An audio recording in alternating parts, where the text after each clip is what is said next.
దేవునికి అసాధ్యమైనది ఏది లేదు. ఆయన అబద్ధికుడు కాడు, ఆయన నమ్మదగినవాడు, ఎంతైనా నమ్మదగినవాడు. నిన్న నేడు రేపు ఏకరీతిగా ఉన్నవాడు. ఆయన వినే దేవుడు, చూచే దేవుడు, మాట్లాడేవాడు. ఆయన అలాంటి సర్వోన్నతుడైన దేవుణ్ణి ఆశ్రయించిన మనం ఎందుకు మేలు పొందుకోలేకపోతున్నాం?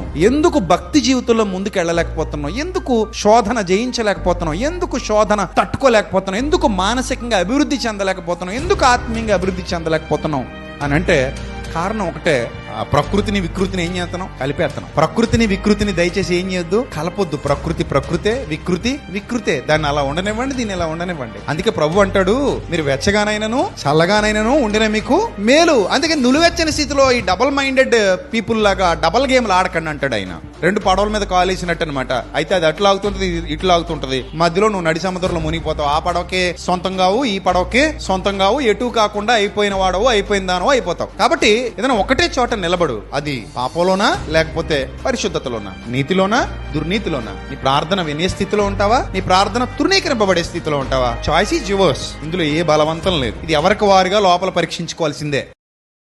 Download ShareChat.